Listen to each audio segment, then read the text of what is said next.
Salam, bugün biz sürtünmə qüvvəsindən danışacağıq. Sürtünmə qüvvəsi elektromaqnit təbiətli qüvvədir. Dinamometrdən ölçülür və hər zaman hərəkətin əksinə yönəlir. Sürtünmə qüvvəsinin iki növü var. Sürüşmə sürtünmə qüvvəsi və sükunə sürtünmə qüvvəsi. Sürüşmə sürtünmə qüvvəsi nə zaman yaranır?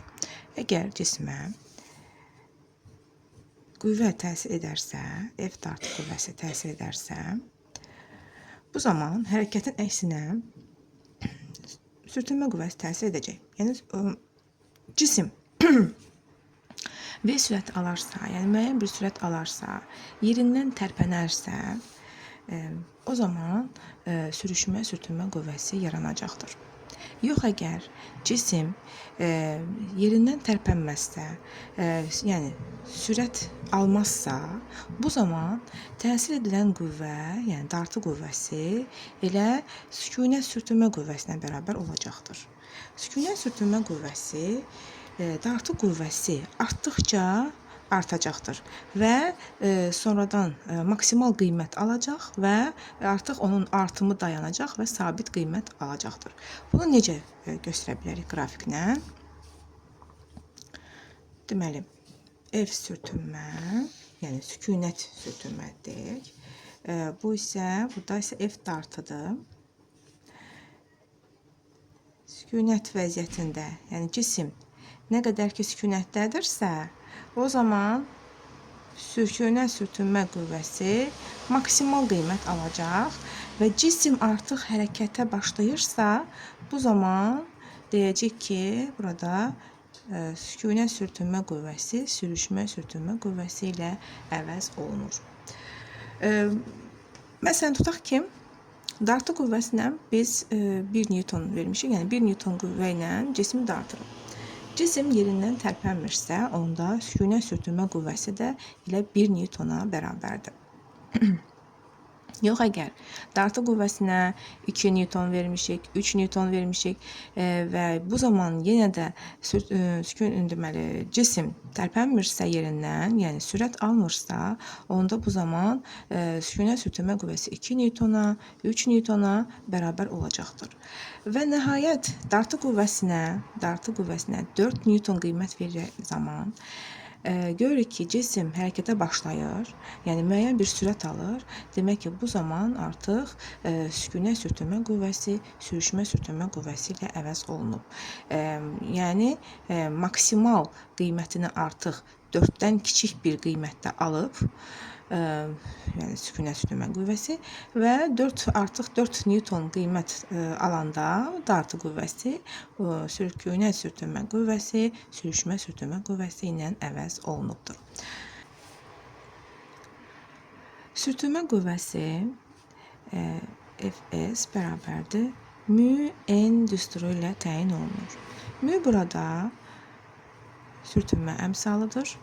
N reaksiya qüvvəsidir. Reaksiya qüvvəsinin yerinə biz həmçinin çəkini də yaza bilərik. Başqa cür təzyiq qüvvəsini də yaza bilərik və hətta μmj şəklində də yaza bilərik. Dedik ki, bu μ nədir? Sürtünmə əmsalıdır. Sürtünmə əmsalı adsız kəmiyyətdir. Yəni vahidi yoxdur. 0 ilə 1 qiymətləri arasında qiymətlər alır. Yalnız toxunan səthlərin materialından, kələ kötürlüyündən asılıdır. Başqa heç nədən asılı deyil. Yəni burada gördüyümüz kəmiyyətlərin heç birindən asılı deyil. Qrafik olaraq necə yazarıq? M-nün N-dən, P-dən, F-T-dən, F-S-dən, yəni sürtünmə qüvvəsindən asılı deyil. Dedik ki, nədən asılıdır? Yalnız toxunan səthlərin materialından və kələ kötürlüyündən asılıdır. Amma Fs isə burada göstərilən bütün kəmiyyətlərdən düz mütənasib asılıdır. Bunu necə yazarıq? Sürtünmə qüvvəsinin M-dən, N-dən, P, F, T və kütlə, hətta kütlə də deyərdik. Kütlədən asılılığı necədir? Düz mütənasib asılıdır. Burada da biz kütləni əlavə edə bilərik. Belə. Əgər sizə tutaq ki, qrafik veriblər. Məsələn, FS-in N-nin asılılığı, yəni reaksiya qüvvəsinin asılılığı verilib. Bildiyimiz kimi bayaq qeyd etdik, düz mütənasib asılıdır. Buradakı alfa bucağı bizə nəyi verəcək? Yadımıza salırıq ki, biz necə həll edirdik bucağı tapanda? Məsələn, tutaq ki, bu düsturdan biz münü tapaq. Münü tapanda nə olur? Fs-i n-ə bölürük. İndi burada Fs-in, bax, üçbucağın bu hissəsini, bura Fs-dir. Bu hissədə n-dir. Fs-i n-ə böləndə, yəni bucağın qarşısındakı kateti bitişik katete böləndə hansı nə alınırdı? Yəni tangens alfa alınırdı. Bu da nə olurdu? Fs bölünsün n, bu da müyə bərabərdir. Deməli, mü tangens alfaya da bərabərdir. Sizə məsələn müqayisə etməyi verər. Tutaq ki, belə bir nöqtələr verər. 1, 2 nöqtəsi, 3 nöqtəsi. Fs-in, tutaq ki, məsələn, bu n yazdıq. İndi məsələn, tutaq ki, yazmışıq. Ft yazmışıq. Təzyiq qüvvəsi yazmışıq. Və yaxud da çəki yazmışıq. Fərqi yoxdur. Deyər ki, müləri müqayisə edin. Yəni, sürtünmə əmsallarını müqayisə edin. Sürtünmə əmsallarını müqayisə etmək üçün nə edəcəyik? Hər bir nöqtədən nə keçidəcəyik? Düz xət keçidəcəyik. Niyə düz xət keçidirik? Çünki Fs bu kəmiyyətlərdən düz mütənasib asılıdır. Bundan da düz xət keçirtdik. Buradan da düz xət keçirtdik. Baxırıq ki, 2 ilə 3 eyni xəttin üzərindədir. Deməli, bunların sürtünmə əmsalları bir-birinə bərabər olacaqdır. İndi bucaqlara baxırıq. Bu alfa 1 olsun. Daha doğrusu alfa 2, 3 olsun. Burada isə bu isə alfa 1 olacaqdır. Burada baxırıq ki, bir nöqtəsinin yaratdığı qrafik daha böyük bucaq altında açılıb. 2 ilə 3-ün yaratdığı qrafik isə daha kiçik bucaq yaradıb. Yəni, alfa 2, 3 kiçikdir. Nədən? Alfa 1-dən. Biz də demişdik ki, tangens alfa artan funksiyadır. Yəni, bucaqla düz mütənasib asılıdır. Deməli, onda deyərik ki, mü 2 bərabərdir mü 3-ə. Yəni, bunlar eyni nöqtələr, eyni xəttin üzərində olduğuna görə deyirik, mü 2 mü 3-ə bərabərdir və kiçikdir. Nədən? Mü 1-dən. Niyə kiçik oldu? Çünki onun yaratdığı bucaq daha kiçikdir. Yəni, bu 2 ilə 3-ün yaratdığı bucaq daha kiçikdir. Mü 1-in yaratdığı bucaq isə daha böyükdür. Bu şəkildə müqayisə edirik. Sürtünmə qüvvəsi dartı qüvvəsinə bərabər olanda cisim hərəkət etmirdi. Amma dartı qüvvəsi sürtünmə qüvvəsindən böyük olduqda isə cisim hərəkət edirdi. İndi gəlin bu hərəkətlərə baxaq. Görək ki, hansı hərəkətlər burada ola bilər. Əgər deməli, cismə dartı qüvvəsi təsir edən zaman sürtünmə qüvvəsini həmişə hərəkətin əksinə yönəldirik. Deməli, birinci hala baxırıq. Əgər dartı qüvvəsi sürtünmə qüvvəsindən böyük olarsa, bu zaman cisim bərabər yeyinləşən hərəkət edəcəkdir. Bərabər yeyinləşən hərəkət edəcəkdir. Və bərabər yeyinləşənə aid nəyi biliriksə, yəni sürət zaman qrafikidir, düsturlardır, koordinat zaman tənlikləridir, qrafikləridir. Yəni, bunları biz burada işlədə bilərik.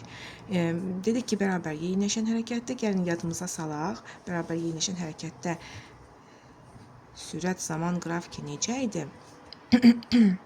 V-nin T-dən asılılığı. Yeyinləşən hərəkətdə təbii ki, nə olurdu? Sürət artırdı. Əgər hərəkət x oxu istiqamətindədirsə, bu zaman deməli, qrafikimiz bu şəkildə, x oxunun əksi istiqamətindədirsə, qrafikimiz deməli, bu şəkildə yazılacaqdır. Koordinat zaman tənliyi, yəni qrafiki daha doğrusu. Koordinat zaman qrafiki isə və yaxud da yer dəyişmə də deyə bilərik. Bu necə olacaq? Yeyinləşən hərəkətdə necə idi? Parabolaydı, x oxu istiqamətində, bu isə x oxunun əksi istiqamətindədir. Yaxşı, gəlin indi Burada Newtonun ikinci qanununu yazaq. Dedik ki, bu bərabər yeniləşən hərəkət edir, yəni təcilimiz dartı qüvvəsi istiqamətindədir. Bu zaman biz Newtonun ikinci qanununu yazanda necə yazacağıq? Baxırıq. Demişik ki, təcil istiqamətində olan qüvvədən çıxacağıq nəyi? Digər qüvvəni. Yəni əks istiqamətdə olan qüvvəni çıxacağıq.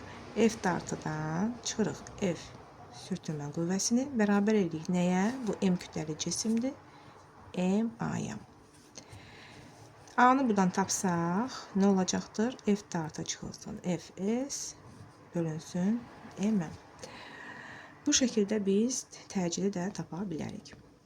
Növbəti bizdə ikinci halımız ola bilər ki, sürtünmə qüvvəsi böyük olsun F dartı qüvvəsindən. Yəni başqa sözlə F dartı qüvvəsi kiçikdir sürtünmə qüvvəsindən. Bu zaman isə hərəkətimiz bərabər yavaşlayan olacaqdır. Bərabər yavaşlayan hərəkət olacaqdır. Burada da sürət zaman, koordinat zaman tənlikləri, qrafikləri eyni ilə bərabər yavaşlayan hərəkətdə necə idisə, o şəkildə də olacaqdır. İndi şəklimizi çəkək. Bu zaman təcilimiz hansı istiqamətdə yönələcək? Bu zaman təcilimiz sürtünmə qüvvəsi istiqamətində yönələcək. Yəni, hansı qüvvə böyükdürsə, təcilimiz də həmin qüvvə istiqamətində yönələcək. Başqa sözlə desək, daha ətraflı desək, təcil hər zaman əvəzləyici qüvvə istiqamətində yönəlir. Əvəzləyici qüvvəmiz də burada Fs istiqamətində olacağından, ona görə təcilimiz də elə bu istiqamətdə yönələcəkdir. İndi yavaşlayan hərəkətə aid olan bəzi düsturlarımızı və qrafiklərimizi yada salaq. Bərabər yavaşlayan hərəkətdə düsturlarımız necə idi? V0 çıxılsın AT. Yer dəyişməmiz necə idi? V0T çıxılsın AT kvadratı bölünsün 2. Qrafiklərimizi yazaq. Qrafiklərimizi yazan zaman həm x oxu istiqamətində olan hərəkəti nəzərə alacaq, həm də x oxunun əksi istiqamətində olan hərəkəti. Dedik ki, yavaşlayan hərəkətdir. Bu x oxu istiqamətində olacaqdır. Bu isə x oxunun əksi istiqamətində olacaqdır. Sonra koordinat zaman qrafiki isə necə olacaq? Yəni x-in və yaxud da yer dəyişmənin zamanın asılılığı x oxu istiqamətindədir. Bu isə x oxunun əksi istiqamətində olan qrafiklərdir. Üçüncü halımız sürtünmə qüvvəsinin dartı qüvvəsinə bərabər olduğu haldır. Bu zaman cisim düzxətli bərabər sürətlə hərəkət edəcəkdir. Çünki əvəzləyici qüvvəmiz sıfıra bərabər olur və təbii ki, təcilimiz də 0 olur. Ona görə də bu hərəkət düzxətli, bərabər sürətli hərəkət olacaqdır.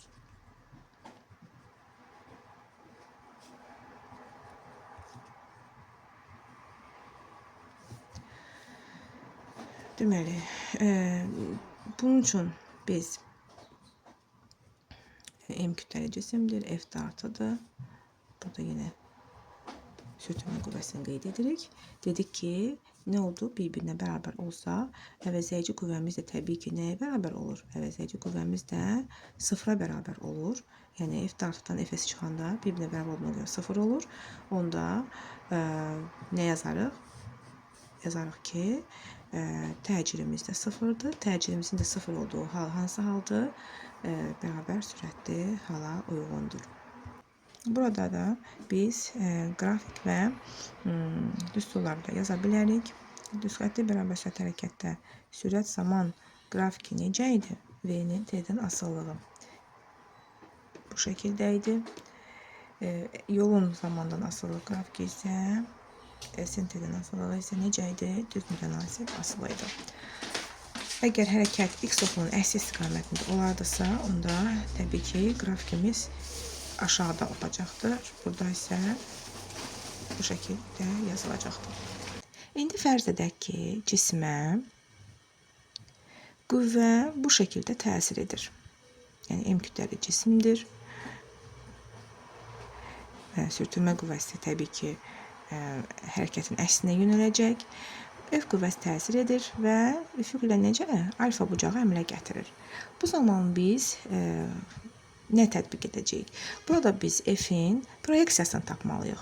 Yəni, bu cismi x oxu istiqamətində, burada bir x oxu istiqamətində yazaq. X oxu istiqamətində hansı qüvvədir onu aparan? Təbii ki, F-in x oxu üzrə proyeksiyasıdır, düzdürmü? Gəlin indi həm y oxu üzrə, həm də x oxu üzrə F qüvvəsinin proyeksiyasını tapaq. Demişdik ki, F-in x oxu üzrə proyeksiyası olacaqdır burada F kosinüs alfa, burada isə F sinus alfa olacaqdır. Bu da hər biri nədən alınır? Üçbucaq qaydasından alınır. Deməli, onda əgər cisim sükunətli olarsa, yəni bu qüvvənin təsiri altında cisim yenə də sükunətli olarsa, onda sükunət sürtünmə qüvvəsi bərabər olacaqdır F kosinüs alfaya.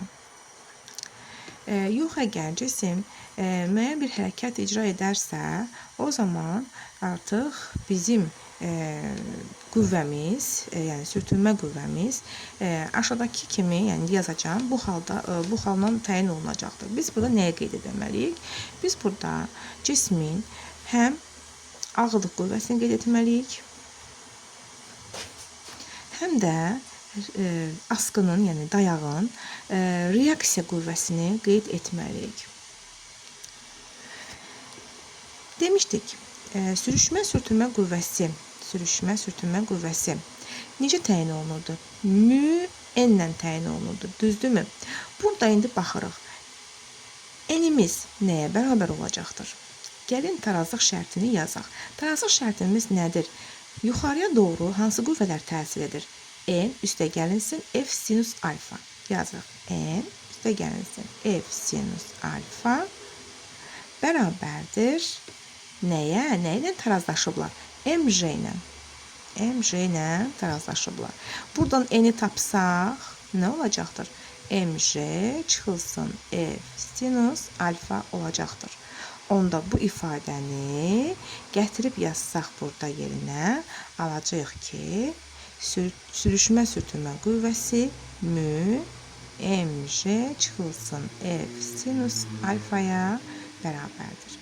Yəni bu şəkildə qüvvələrin istiqamətlərini yazaraq biz işimizi asanlaşdırırıq və düsturumuzu özümüz tapıb yaza bilərik. İndi gəlin bəzi hallara baxaq. Tutaq ki, cismimiz divar boyunca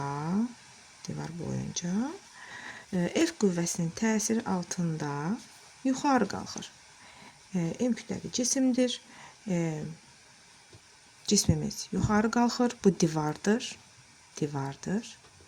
Bu zaman deməli sürtünmə qüvvəmiz hansı istiqamətə yönələcək? Təbii ki, sürtünmə qüvvəmiz nə olacaq? Demişik ki, hərəkətin əksinə yönəlir. Düzdürmü? Olacaq burada sürtünmə qüvvəmiz aşağıya doğru. Həmçinin bura cismin ağırlıq qüvvəsi də təsir edir. Ağırlıq qüvvəsi isə demişik ki, cismin mərkəzindən aşağıya doğru yönəlir. Bundan başqa, bura cismin reaksiya qüvvəsini də qeyd edə bilərik. Reaksiya qüvvəsi isə nə olacaqdır? Baxın, divardan bu tərəfə yönələcəkdir. Həm də cisim özü divara söykənib deyə, həm də burada təzyiq qüvvəsi də olacaqdır. Buradan da biz təzyiq qüvvəsini də qeyd edək. İndi burada biz Newtonun ikinci qanununu yaza bilərik. Necə yazacağıq? Deməli, burada biz F qüvvəmizi göstərək. Necə yazacağıq? Baxırıq. Demişdik ki, cisim hara qalxır? Yuxarıya doğru. Düzdür? Yuxarıya qalxırsa, deməli, hərəkət təcrimiz də yuxarıya doğru yönəlib. Yaxşı. Hərəkət təcrimimizin istiqamətini qeyd etdiksə, onda işimiz asanlaşır. Necə yazacağıq Newtonun ikinci qanununu? Bax, bu qüvvələrə baxacağıq. Ən böyüyü hansıdır? Hansı qüvvənin təsiri ilə qalxıb? Təbii ki, F qüvvəsinin təsiri ilə qalxıb. Onda yazarıq F çıxılsın. Aşağıdakı qüvvələr nədir? Eyni istiqamətdə olduğuna görə onları da toplayırıq. MJ üstə gəlinsin Fs bərabər edirik MA-ya. Burada mötərizəni açsaq, F çıxılsın mj çıx fs bərabərdir ma-ya. Əgər cisim deyir ki, bərabər sürətlə qaldırılırsa, o zaman bu ifadəni biz sıfıra bərabər götürəcəyik. Bu deməli təcillə olan hərəkətdir. Əgər bərabər sürətli qaldırılır deyilirsə, onda bu ifadəni biz sıfıra bərabər götürəcəyik. Və fs də bərabər, f daha doğrusu bərabər olacaq nəyə? mj plus fs-ə. Burada fs-in yerinə biz nə yaza bilərik? Yaza bilərik. Mü-n də yaza bilərik. Mü-ft də yaza bilərik. Yəni bunlar da bir-birinə bərabərdir. Yəni başqa sözlə f bərabərdir mj üstə gəlinsin mü-n kimi də yaza bilərik. İndi fərz edək ki, cismimiz divar boyunca aşağıya doğru qüvvənin təsiri ilə hərəkət edir. Onda şəklimizi çəkək. Bu cismimizdir. F qüvvəsinin təsiri ilə aşağıya doğru hərəkət edir. Bu divarımızdır. Bu zaman sürtünmə qüvvəsi hara yönələcək? Təbii ki, cismimiz aşağıya doğru hərəkət edirsə, demişdik ki, sürtünmə qüvvəsi hərəkətin əksinə yönəlir. Onda sürtünmə qüvvəsi yuxarıya doğru yönələcəkdir. Bundan başqa cismə həm də onun ağırlıq qüvvəsi təsir edir. Ağırlıq qüvvəsi isə aşağıya doğru yönəlir bu şəkildə. Yenə də burada biz qeyd edə bilərik reaksiya qüvvəsini və həm də cismin divara göstərdiyi təzyiq qüvvəsini də qeyd edə bilərik. Yəni bunlar bir-birinə bərabərdir yazarıq. Yuxarıda da və burada da eyni ilə bir-birinə bərabərdir. Yenə də Newtonun ikinci qanununu yazırıq. Dedik ki, cisim F təcili ilə aşağıya doğru hərəkət edir. Onda təcilimizin istiqamətini də aşağıya doğru götürürük və demişdik ki, böyük qüvvədən, yəni təcil istiqamətində olan qüvvədən çıxmalıyıq digər qüvvəni. Bu təcil istiqaməti olan qüvvələr də hansılardır? F və mj-dir. Onda yazarıq ki, F üstə gəlinsin mj. Niyə üstə gəldi? Çünki bunlar eyni istiqamətdədir. Çıxırıq fs-i. Fs-i çıxdıq, bərabər edirik ma-ya. Əgər hərəkət deyirsə, bərabər sürətli hərəkətdir, bərabər sürətli aşağıya dartılır və yaxud da cisim bərabər sürətli aşağıya sürüşür deyirsə, o zaman necə olacaq? Deyəcək ki, F üstə gəlinsin mj çıxılsın fs sıfıra bərabərdir. Onda başqa cür necə yazarıq bunu? Qüvvəni necə taparıq buradan? Heç belə yazarıq. F üstə gəlinsin və yaxud da F bərabərdir. Fs çıxılsın mj kimi də yaza bilərik.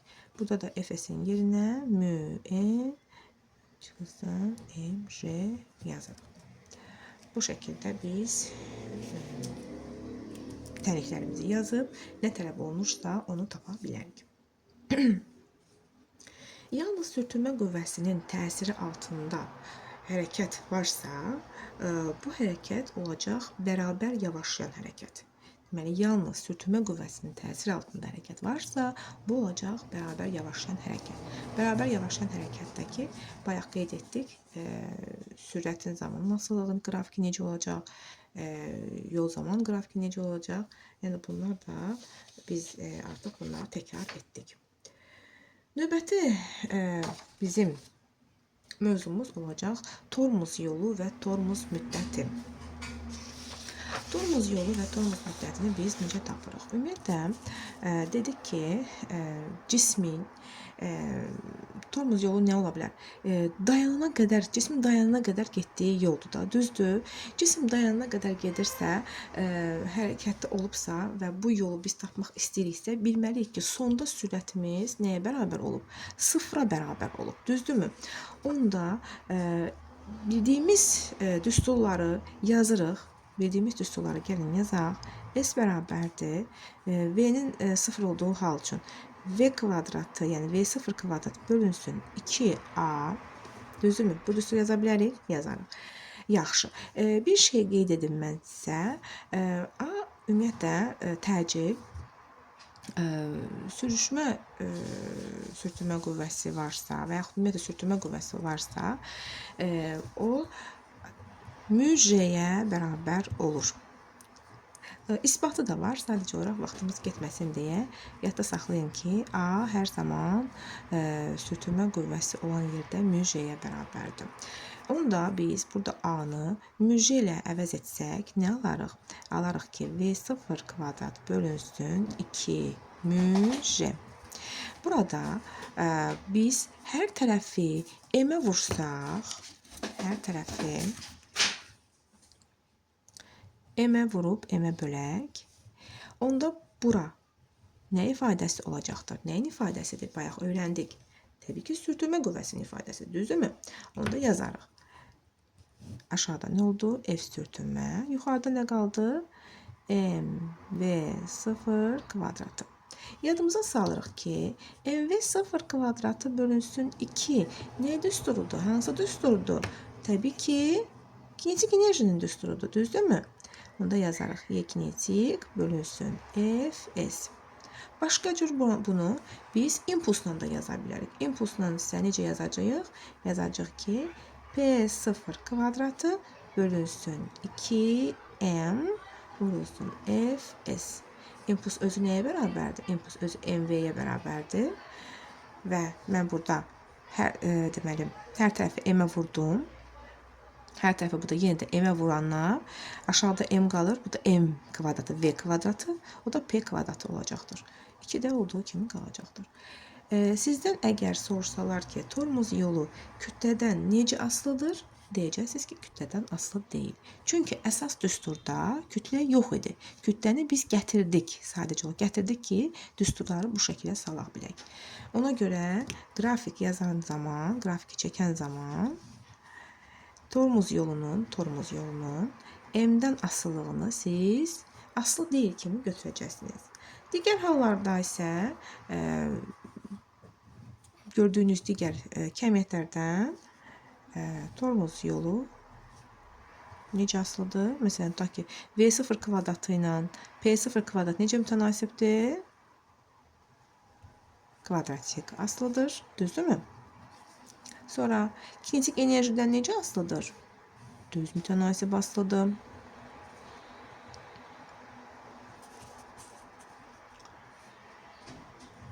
Düz mütənasib asılıdır. Bəs sürtünmə qüvvəsindən necə asılı olacaq? Sürtünmə qüvvəsindən isə düsturdan da göründüyü kimi həm də sürtünmə əmsalından da həmçinin tərs mütənasib asılı olacaqdır. Bu da bizim tormuz yolumuz. Tormuz yolundan danışan zaman həm də tormuz müddətini də qeyd etmək lazımdır. Yəni, cismin dayanana qədər keçdiyi müddətdir. Elə T hərfinə işarə olunur, ayağında da T-ni yaza bilərik. Yadımıza salırıq ki, zamanı necə təyin edirdik biz? Dedik ki, tormuz müddəti dedik. Sonda nə olmalı? Cisim dayanır da, düzdür. Yenə də biz yazsaq ki, V bərabərdir V0 çıxılsın AT.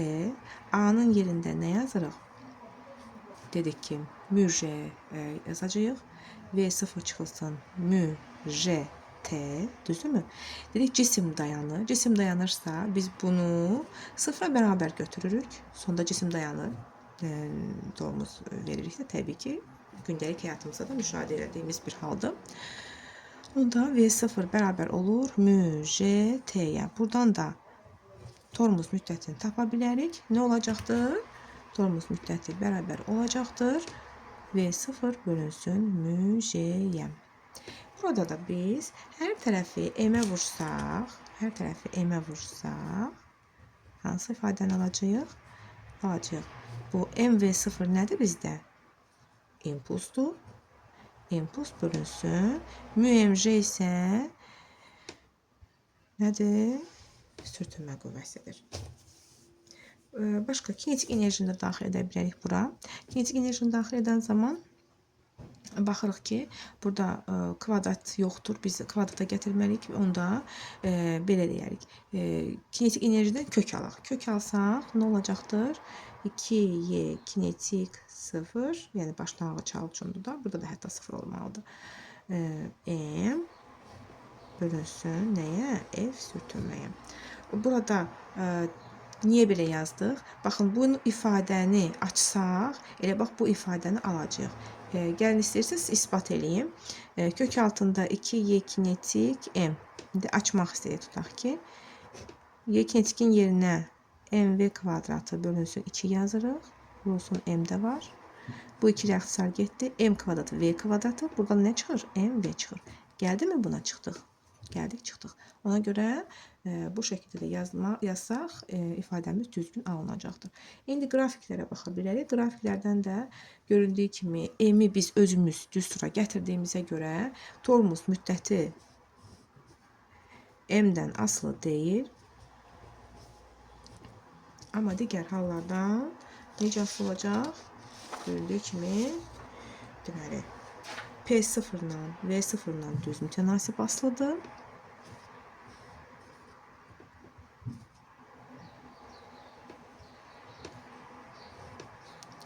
Kinetik enerji ilə kök altı asılıdır.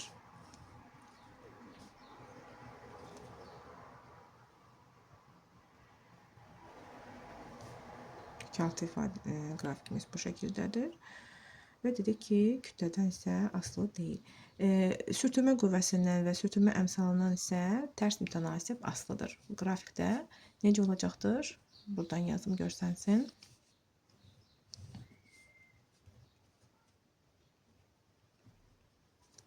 Tərs mütənasib asılı olacaqdır.